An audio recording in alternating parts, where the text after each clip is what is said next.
Hello everyone, welcome to Shivi studyship. आज हम पढ़ने वाले हैं आर्टिकल 16, जिसमें हम बात करेंगे equality of opportunity in the matters of public employment. ठीक है, इक्वालिटी की बात की गई है। इक्वालिटी हम पहले भी देख चुके हैं, आर्टिकल 14 में हमने देखा था कि सबसे पहले बराबरी है, ठीक है ना, कि सब समान है। तो यहाँ पर जो इक्वालिटी है, यहाँ पर समानता की बात करी गई है पब्लिक एम्प्लॉयमेंट के अंदर, कि सबको बराबर का हक है कि जो पब्लिक एम्प्लॉयमेंट है उसमें सबको इक्वल अपॉर्चुनिटीज़ मिलनी चाहिए, किसी के साथ किसी भी तरह का कोई भेदभाव नहीं होना चाहिए। तो यहाँ पर जो हमारी इक्वालिटी है वो हमारा फंडामेंटल राइट है, और उसी के चलते हम पूरे डिमांड कर सकते हैं स्टेट से कि हमें अपॉर्चुनिटीज़ चाहिए पब्लिक एम्प्लॉयमेंट में बिना किसी डिस्क्रिमिनेशन के। यहाँ पर जो आर्टिकल 16 है वो particularly only for Indian citizen, कोई बाहर से फॉरेनर आके नहीं बोल सकता है कि उसको भी हमारे देश में पब्लिक एम्प्लॉयमेंट में इक्वल अपॉर्चुनिटीज़ चाहिए, नहीं। क्योंकि ये जो आर्टिकल है ये सिर्फ इंडिया के खुद के नागरिकों के लिए है। सिर्फ जो हमारे देश में जो रहने वाले जो लोग हैं, जो इंडियन सिटीजन है, सिर्फ वही इस चीज़ की डिमांड कर सकते हैं। इसका मेन ऑब्जेक्ट यही था आर्टिकल 16 को कॉन्स्टिट्यूशन में रखने का, कि किसी भी सिटीजन के साथ, जो खुद भारत का जो नागरिक है उसके साथ किसी भी तरह का कोई डिस्क्रिमिनेशन, या वो जो नागरिक है वो किसी भी तरह का कोई भेदभाव फेस ना करे इन रिस्पेक्ट ऑफ एम्प्लॉयमेंट। ठीक है, employment opportunities provided by state, जो भी एम्प्लॉयमेंट अपॉर्चुनिटीज़ स्टेट्स प्रोवाइड करता है उस पर वो जॉब के लिए एक्सेस कर सकता है। जो कंडीशन है एम्प्लॉयमेंट की वो सभी के लिए बराबर होनी चाहिए। ऐसा नहीं है किसी के कास्ट के बेसिस पे आपने कि अच्छा ये अपर कास्ट का है तो इसके लिए जो कंडीशन है वो अलग है, जो लोअर कास्ट का है उसके लिए कंडीशन अलग है, मैन के लिए अलग है, वुमेन के लिए अलग है। ऐसा नहीं होना चाहिए। रिलेशनशिप है जो वर्क प्लेस पे वो बहुत ही ज़्यादा फेयर होनी चाहिए। किसी के साथ वहाँ पर ये नहीं है कि आप कोई बदतमीज़ी कर रहे हो। इवैल्यूएशन ऑफ परफॉर्मेंस वो भी फेयर होना चाहिए। अपॉर्चुनिटी होती है जो ट्रेनिंग और करियर डेवलपमेंट की, वो भी सभी की होनी चाहिए। ठीक है, तो एक छोटा सा इंट्रो था हमारे आर्टिकल 16 का, जिसमें हमने देखा equality of opportunity in the matter of public employment. अब हम आर्टिकल 16 को क्लॉज वाइज पढ़ेंगे। आर्टिकल 16 में भी आर्टिकल 16(1) क्लॉज 1, फिर क्लॉज 2, क्लॉज 3, ऐसे करके उस पर भी क्लॉजेज है, और अलग अलग क्लॉज में अलग अलग प्रोविजन के बारे में बताया हुआ है। चाहे तो ये जो आर्टिकल है अपने आप में एक लाइन में भी खत्म किया जा सकता है कि equality of opportunity in the matter of public employment, लेकिन मैं यहाँ आपको पूरा इसको डीपली पढ़ाने की कोशिश करूँगी, जो कोई आपका एक भी डाउट ना बचे और इस वीडियो को देखने के बाद आपको कहीं और जाना पड़े। ठीक है, अब हम देखते हैं हमारा आर्टिकल 16 क्लॉज 1। आर्टिकल 16 क्लॉज 1 में क्या कहा गया है? There shall be equality of opportunity to all citizens in the matter of employment और appointment of office under the state, कि स्टेट के द्वारा जो भी वैकेंसीज आती है, जो भी जॉब के लिए वैकेंसीज वगैरह आती है, या कोई अपॉइंटमेंट होता है किसी भी ऑफिस के अंदर, तो वहाँ पर क्या होनी चाहिए? सब नागरिकों के साथ बराबर की समानता होनी चाहिए। किसी के साथ किसी भी तरह की कोई भी इनइक्वालिटी नहीं होनी चाहिए किसी भी अपॉर्चुनिटी में। जैसे कि कोई भी इनिशियल अपॉइंटमेंट्स है, कोई प्रमोशन है, टर्मिनेशन है किसी भी एम्प्लॉयमेंट का। ठीक है, ज़रूरी नहीं है कि आप सिर्फ जॉब में ले रहे हो, किसी को जॉब से निकाल भी रहे हो, तो वहाँ पर भी समानता होनी चाहिए। ठीक है, मैटर रिलेटिंग टू सैलरी और लीव, तो ये जितने भी यहाँ पर मैटर ऑफ एम्प्लॉयमेंट है हर जगह क्या होनी चाहिए? इक्वालिटी होनी चाहिए। ठीक है, आते हैं हमारे सेकंड पॉइंट पर। यहाँ जो स्टेट है कुछ कंडीशन लगा सकता है। जब वो किसी को अपॉइंट करेगा गवर्नमेंट सर्विस के अंदर, तो वहाँ पर वो कुछ अपनी कंडीशन लगा सकता है। वो कंडीशन भी ऐसी है जो कहीं से भी अगर आप देखो तो वो आपको इनइक्वालिटी नहीं दिखाएंगी। जैसे कि क्वालिफिकेशन, कोई भी जब जॉब की वैकेंसी आती है तो वहाँ पर एक क्वालिफिकेशन को सेट कर दिया जाता है कि सिर्फ जो ग्रेजुएटेड है सिर्फ वही इस फॉर्म को फिल कर सकते हैं। तो वहाँ पर आपको देख के लग रहा होगा कि किसी तरह का भेदभाव है, नहीं, क्योंकि वहाँ पर जो वो जॉब है उसके लिए इतना पढ़ा लिखा इंसान होना ज़रूरी है। ठीक है ना, इतना क्वालिफाइड वहाँ पर चाहिए ही चाहिए। तो इस तरह का जो कंडीशन है वो लगाई जा सकती है। मेंटल इंटेलिजेंस, कोई फिजिकल फिटनेस, अब वो काम ही ऐसा है कि वहाँ पर आपकी जो फिजिकल फिटनेस है वो सबसे ज़रूरी है। तो फिर वहाँ किसी जो थोड़ा कमज़ोर है, ठीक है ना, जो फिजिकली फिट नहीं है, वह उसको लेकर क्या करेंगे? ठीक है, तो इसलिए physical fitness, moral integrity, loyalty, इस तरह की जो कंडीशंस हैं वो आप लगा सकते हो। ठीक है, बाकी ऐसी कोई भी कंडीशन नहीं लगेगी जिससे कि जो एक मैसेज ऐसा पहुंचे लोगों तक कि यहाँ पर किसी के साथ किसी भी तरह का कोई भेदभाव हो गया। ठीक है, तो ये हमारा आर्टिकल 16 क्लॉज 1 है, जो बताता है equality of opportunity to all the citizen in the matter of employment और appointment of office under the state. ठीक है, आर्टिकल 16 क्लॉज 2। आर्टिकल 16 क्लॉज 2 में क्या बताया हुआ है? ग्राउंड्स ऑफ डिस्क्रिमिनेशन, के इन ग्राउंड्स पर तो बिल्कुल भी किसी भी तरह का भेदभाव करना ही नहीं है। No citizen shall be discriminated on the ground of religion, caste, sex, race, language, place of birth, resident, कि अगर कोई भी स्टेट किसी भी तरह की एम्प्लॉयमेंट या किसी भी तरह की जॉब वैकेंसीज निकालता है, पब्लिक एम्प्लॉयमेंट, ठीक है, प्राइवेट की नहीं कर सकते। मान के चलिए कोई आदमी है, उसका अपना खुद का बिजनेस है, तो वहाँ उसकी मर्जी है ना, कि वो किसको रखना है, उसको किसको नहीं रखना है। लेकिन अगर बात है पब्लिक एम्प्लॉयमेंट की, जो स्टेट के थ्रू वैकेंसीज वगैरह निकलती रहती हैं, तो वहाँ पर इन ग्राउंड्स पर किसी के साथ किसी भी तरह का कोई भी डिस्क्रिमिनेशन नहीं होगा, ठीक है। ये हमने आर्टिकल 15 में भी पढ़ा था। यहाँ पर बात की गई है अपॉर्चुनिटीज़ के लिए, ठीक है ना, एम्प्लॉयमेंट के लिए। तो इसीलिए इनमें से किसी भी ग्राउंड पर किसी भी नागरिक के साथ किसी भी तरह का कोई भी डिस्क्रिमिनेशन नहीं होगा। तो religion, caste, sex, race, language, place of birth, resident, ठीक है। तो आप ये क्लॉज 2 भी याद रखिएगा। आप है हमारा आर्टिकल 16 क्लॉज 3। आर्टिकल 16 क्लॉज 3 पे क्या बताया हुआ है, पार्लियामेंट की पावर बताई हुई है कि यहाँ पर पार्लियामेंट को कौन सी पावर दे दी है। तो उस पावर को देखते हैं। Nothing in this article shall prevent the parliament from making laws for the citizen. इसमें कहा है कि ये जो आर्टिकल है, ये पार्लियामेंट को ये पावर देता है कि वो सिटीजन्स के लिए कुछ लॉ बना सकता है। अब कैसे सिटीजन्स के लिए, अब पहले जो 2 हमने आर्टिकल पढ़े उसमें भी तो सिटीजन्स के लिए कर रहा था। तो इसमें स्पेशल क्या है, मान के चलिए कोई एक एरिया है, ठीक है, और वो एरिया ऐसा बहुत बैकवर्ड एरिया है कि वहाँ ना तो कोई इंडस्ट्री लगाने जाता है, ना कोई फैक्ट्री खोलने जाता है, वहाँ पर कुछ भी नहीं हो रहा है, वहाँ के जो लोग हैं उनके पास करने के लिए कोई काम नहीं है, वो इतने ज़्यादा बैकवर्ड है। तो अब उस पर्टिकुलर एरिया को हमें डेवलप करना पड़ेगा। तो वहाँ पर अब वो जो लोग हैं उनके पास तो खुद के पास इतने पैसे है नहीं कि वो वहाँ पर बिल्डिंग बना दे, इंडस्ट्री लगा दे, फैक्ट्री लगा दे, ना वो लोग इतने पढ़े लिखे। तो इसीलिए उस पर्टिकुलर एरिया को डेवलप करने के लिए पार्लियामेंट के पास पावर है कि वो वहाँ के लिए कोई लॉ बना सकता है या उस एरिया के डेवलपमेंट के लिए वो कोई स्टेप ले सकता है। तो based on the residence requirement, क्योंकि उस जगह की रिक्वायरमेंट है कि उसको कुछ स्पेशल एडवांटेज मिले। एम्प्लॉयमेंट और appointment to any office under the state, तो वहाँ पर जो पार्लियामेंट है, जो गवर्नमेंट है, वो एम्प्लॉयमेंट और जो अपॉइंटमेंट है वो लोगों की कर सकती है उस पर्टिकुलर एरिया में, ठीक है। अब ऐसा क्यों, जैसे मैंने आपको पहले ही बता दिया। तो यहाँ पर कहा है कि development in that particular residence of people. अब वो जो लोग हैं, आपने कभी देखा होगा जो बहुत ही बड़े बड़े शहरों में जाके देखो तो वहाँ पर जो छोटे छोटे जो लोग होते हैं काम करने वाले, जो बहुत ही छोटे मोटे काम करते हैं, वो ऐसी जगह से बिलोंग करते हैं कि हमने नाम भी नहीं सुना होता है। इतनी छोटे शहर से वो लोग आते हैं या गाँव से आते हैं। तो उन लोगों को इतनी बड़ी बड़ी सिटीज़ में ना जाना पड़े, क्योंकि उसमें भी आने जाने में उनका बहुत उनके पैसे लग जाते हैं, उस वजह से वो अपने घर भी नहीं जा पाते हैं। और बहुत से लोग तो सिर्फ सोचते ही रह जाते हैं कि वो किसी बड़े शहर में जाएंगे काम करने के लिए, लेकिन वो उतने पैसे इकट्ठा ही नहीं कर पाते हैं। तो वो जो लोग हैं वो ये सब चीज़ों से सफ़र ना करें और उस जिस एरिया में वो रह रहे हैं वहीं के वहीं क्या हो जाए, उस एरिया को अपने आप ही डेवलप कर दिया जाए और जो गवर्नमेंट है वो उनकी हेल्प करे। तो इसीलिए उस पर्टिकुलर एरिया की डेवलपमेंट के लिए जो पार्लियामेंट है वो ऐसे स्टेप ले सकती है। Opportunities for the local people, उनको कहीं भी नहीं जाना पड़ेगा। अब उनको वहीं के वहीं बहुत सारी जो अपॉर्चुनिटीज़ है वो मिल जाएंगी काम करने के लिए, इससे वो अपनी फैमिली के साथ भी रह सकेंगे। लैंग्वेज, कभी कभी लैंग्वेज का भी इशू हो जाता है कि वो जो लोगों की लैंग्वेज है वो कहीं बाहर जाते हैं तो उनका जो लैंग्वेज है वो बाहर जो लोग हैं उनको समझ नहीं आती है, ठीक है। अब इतनी जल्दी तो कोई अपनी लैंग्वेज पे काम नहीं कर सकता कि 2 या 3 दिन में कोई वहाँ की लैंग्वेज सीख जाएगा।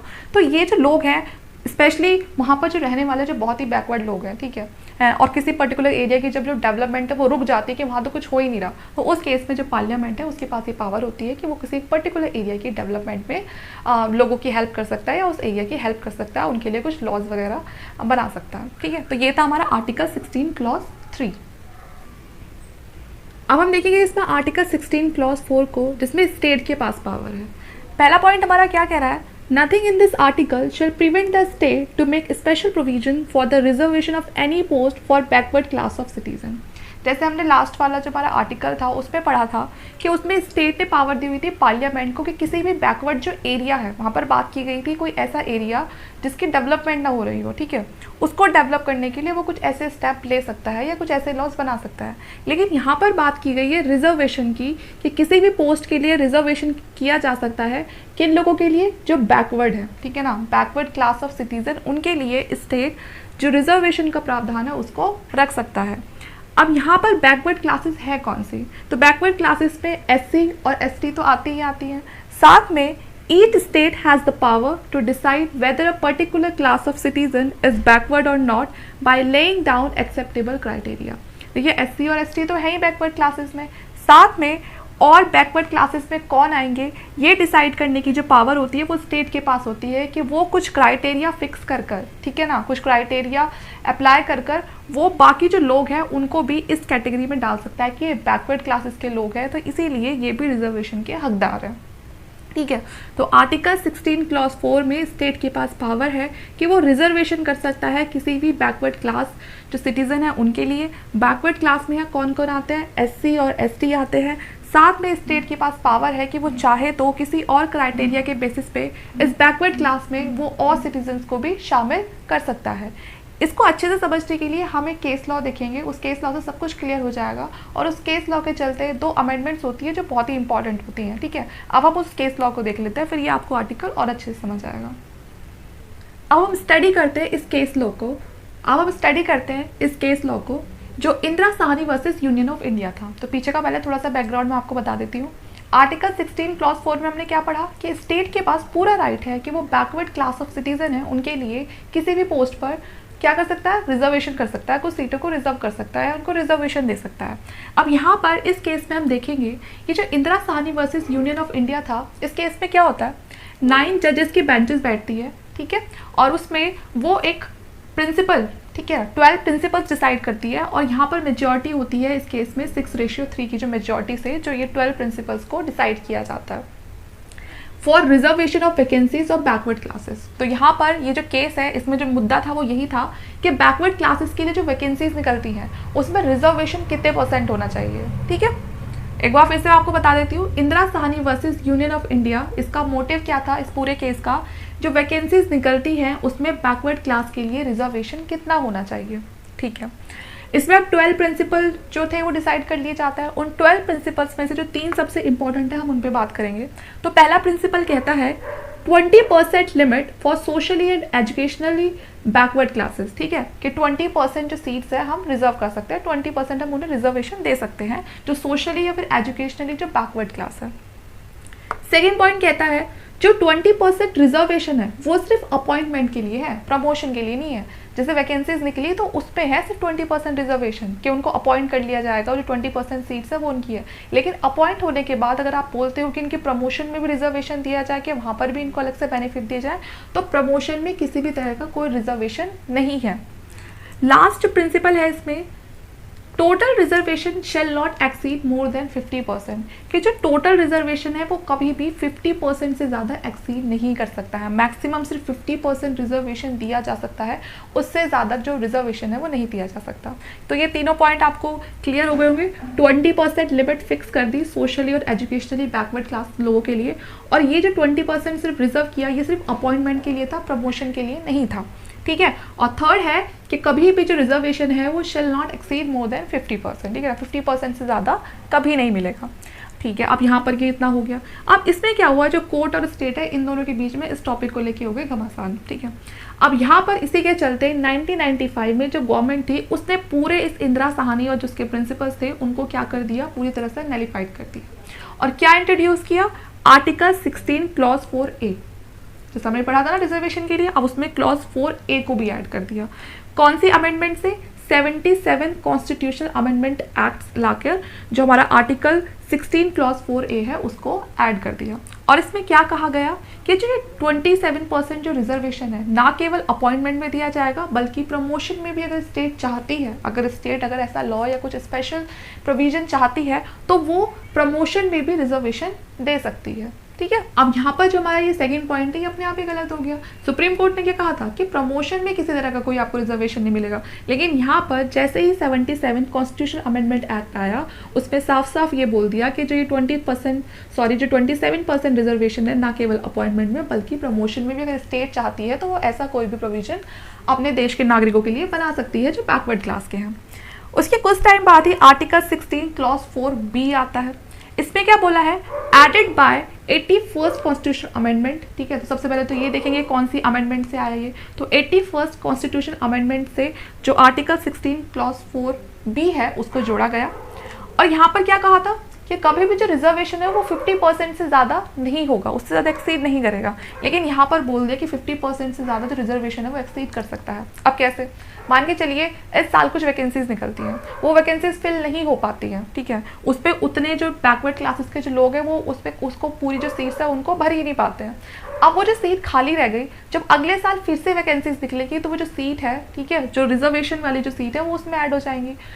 अब इस साल की भी सीट, अगले साल की भी सीट, तो अपने आप ही 50% से कहीं ना कहीं वो ज़्यादा हो जाएंगी। तो इस तरह से जो 50% से ज़्यादा जो रिजर्वेशन है वो मिल सकता है, क्योंकि वो पिछले साल का, फिर उससे पिछले साल का, सबको अगर ऐड करते जाएंगे तो अपने आप ही वो एक्सीड कर जाएगा 50% से ज़्यादा।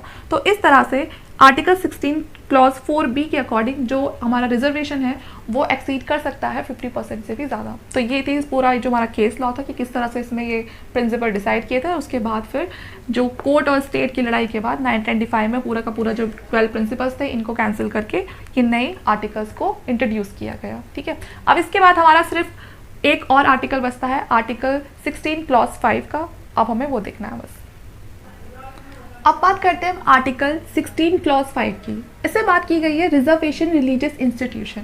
एग्जाम्पल से समझते हैं कि मान के चलिए जैसे कि मस्जिद है कोई, ठीक है, अब वहाँ पर उस मस्जिद में ये कहा गया है कि उनको कोई मौलाना चाहिए, या आप मंदिर मान लीजिए, उस मंदिर में कहा है कि उस मंदिर की देख देख के लिए कोई क्या चाहिए, पुजारी चाहिए, तो वहाँ पर वो रिजर्वेशन रख सकते हैं। रिजर्वेशन कैसे कि यहाँ पर कोई जो हिंदू है वही आकर इस जो टेम्पल है उसका पुजारी बन सकता है। तो सेम वैसे ही कंडीशन मस्जिद वाले भी लगा सकते हैं।